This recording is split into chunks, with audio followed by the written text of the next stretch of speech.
who's in the building. Quite a nasty character, very unpleasant. You wouldn't want to have met him on a dark night.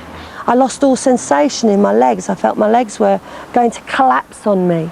It was just so strange, and I don't think, we've had thoughts and feelings on other investigations, but I don't think I've ever been bombarded in such a small place, in such a small space, by so many thoughts and feelings in one go.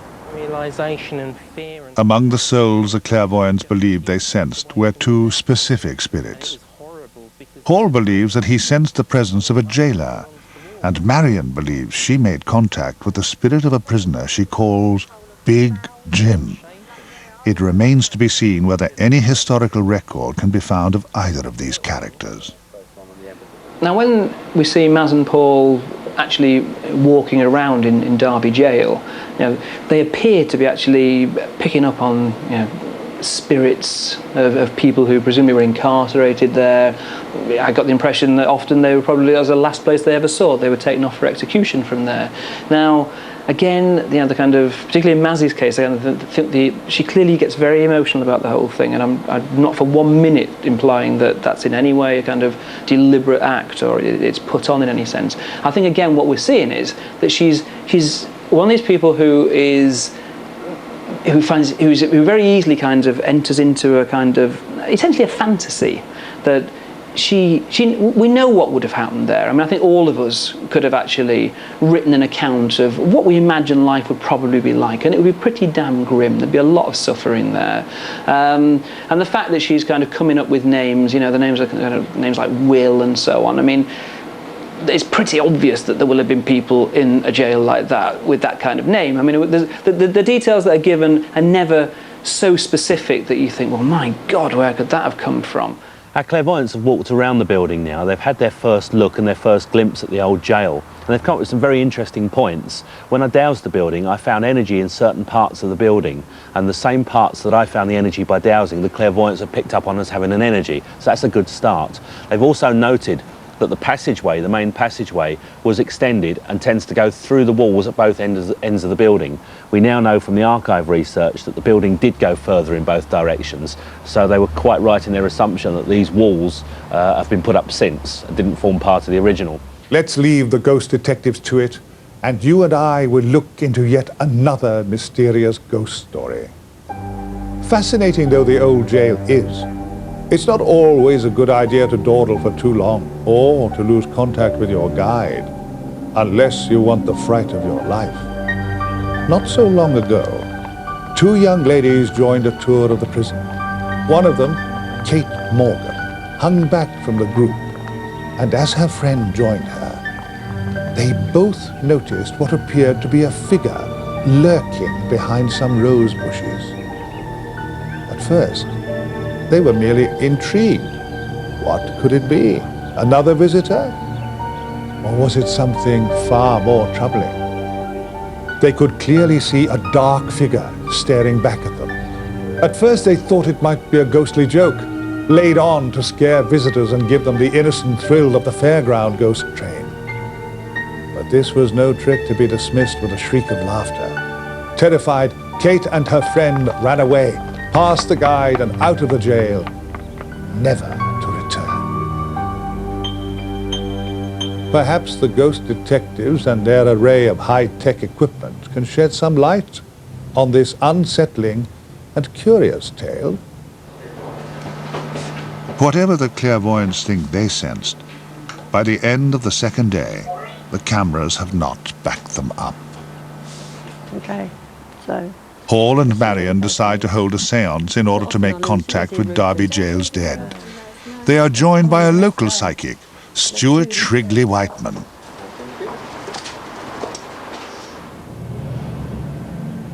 As night falls, Paul and Stuart both go deep into trance, and immediately spirits from the past seem to speak through them. hello, who's with us?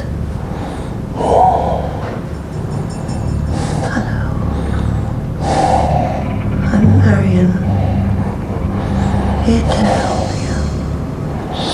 You're not on my list. What are you doing here? I've come to visit.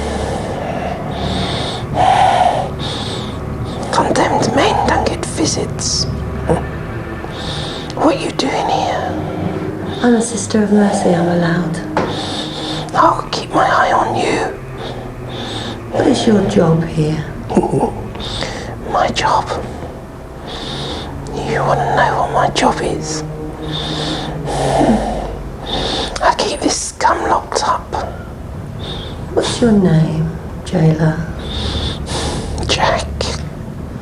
Have you a wife, Jack? And family? Wife died. I'm very sorry. How did she die? In childbirth. I'm very sorry. And the child? Died as well. I'm very sorry. So you're very lonely, Jack? I've got these to keep me company. I give him a bit of a medicine.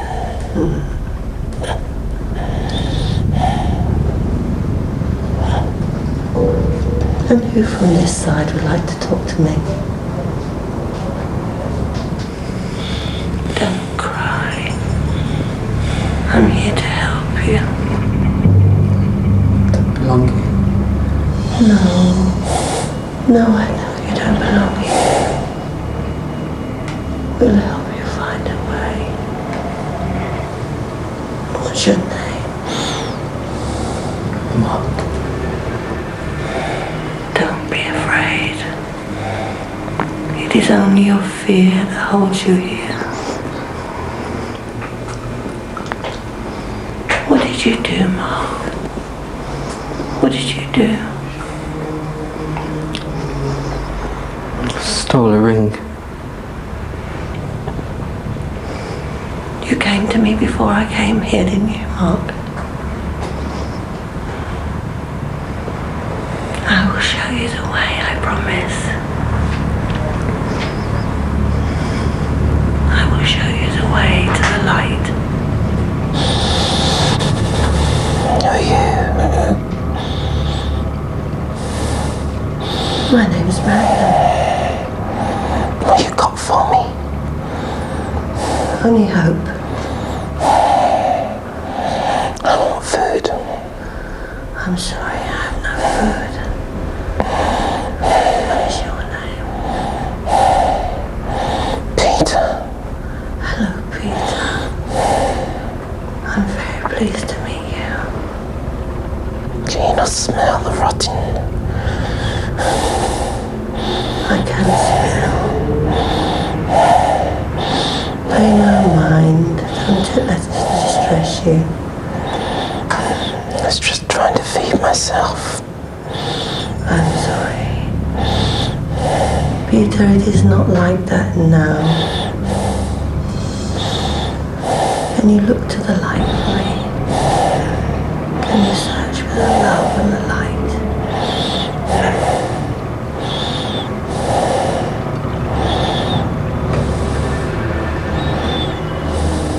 Go in peace.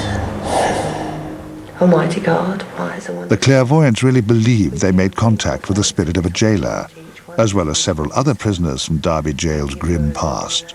Could this just be the power of suggestion? The only way to tell is for the team to research historical records to see if they can find evidence. Despite the apparent abundance of activity picked up by the clairvoyants, the camera surveillance team have seen nothing. Could that be about to change? That is incredible. It's sitting right on your left-hand side. Yeah. Bloody. But will that translate into real live ghosts? Join me later.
So far, the ghost detectives at Derby's haunted jail have failed to catch anything on camera. But that could be about to change.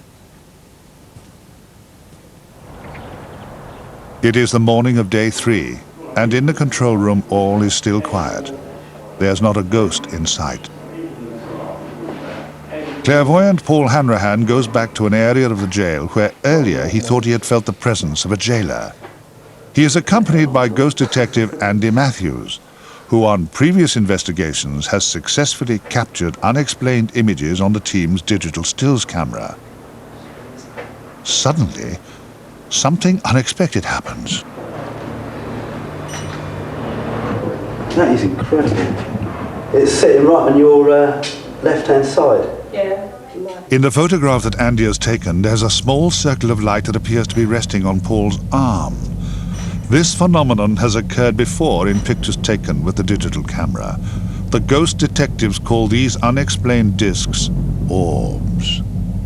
These may look like floating dust particles to you, but the ghost detectives have encountered something like this before, as these pictures taken with an infrared camera on a previous investigation show. The team believe the orbs have some connection with the spirit world.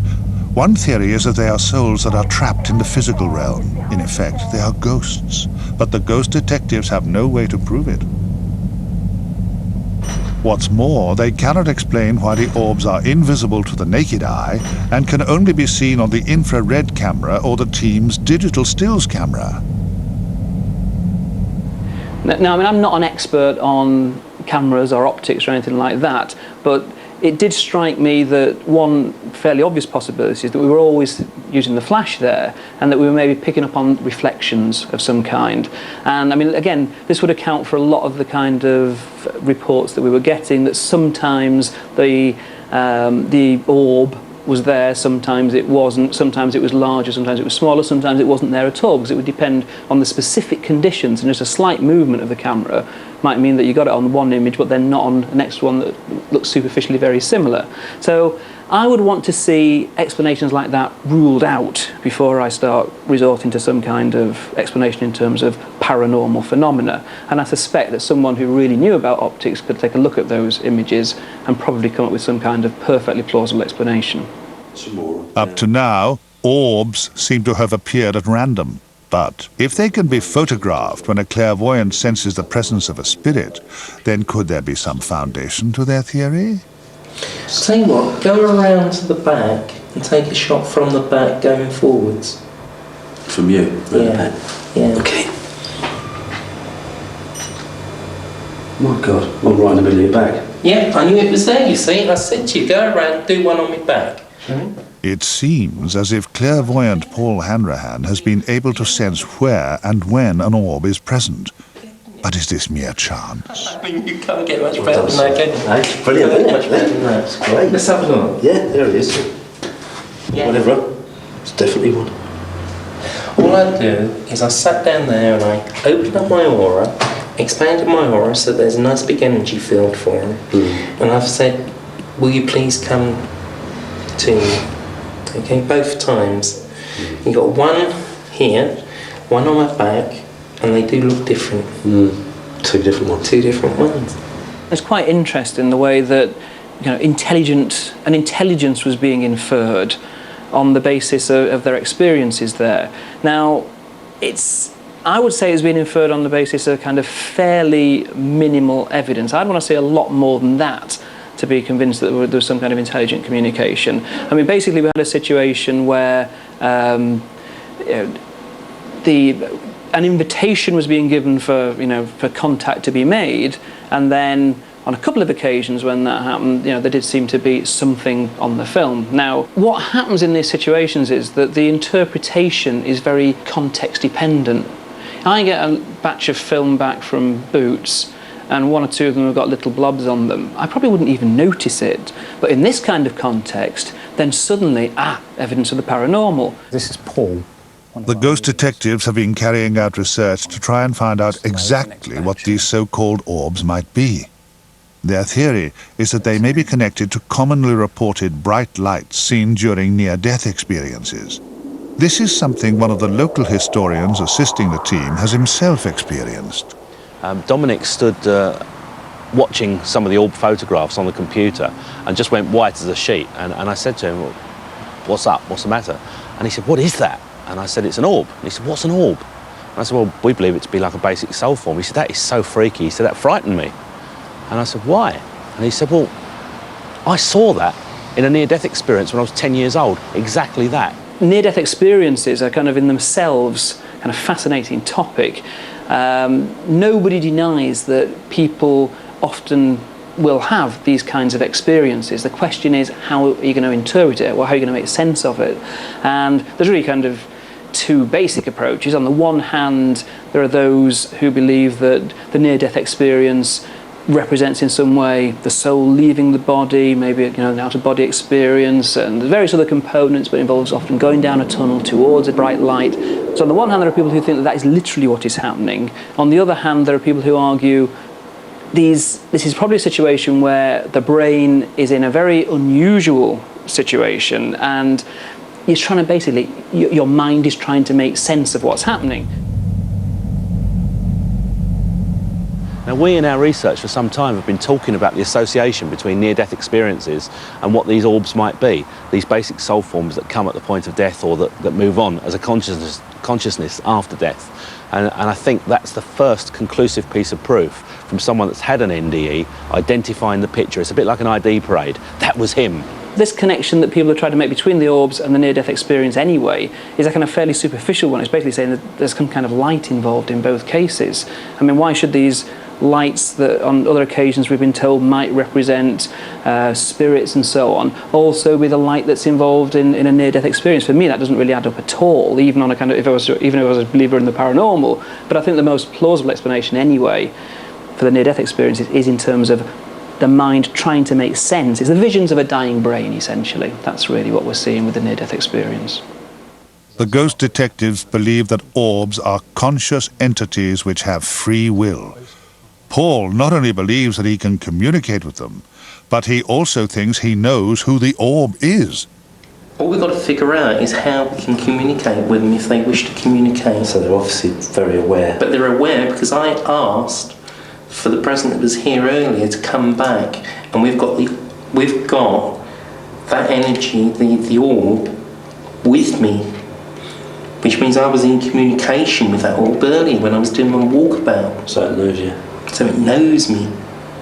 Did you pick up on who it could be, or was it a man or woman? But when I came in here earlier, I had a man, and I felt he was a jailer who was slightly shorter than me, rounder than me, sort of round, picky, faint features on the face, clang it with the keys, and I felt, if he took a disliking to, he'd stick the boot in. The team have monitored the jail for 24 hours a day for 4 days, and the clairvoyants have done what they can. The ghost detectives now turn to historical research to continue their investigation. What could the circle of light be? Could this orb be connected with one of Derby's infamous jailers? The ghost detectives certainly believe so.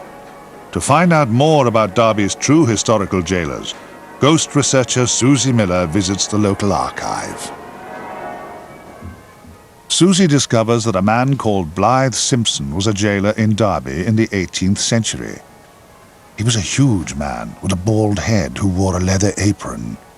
He sounds very like the man Paul described. But as Paul was unable to give a name or a date, this historical fact proves nothing.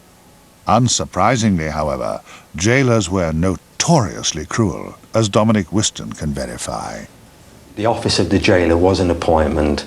Up until the late 18th century, the position was not salaried. There was no wage with it, so the jailer had to make his own money. So as soon as somebody was brought in, they were made to pay for the privilege of being in jail.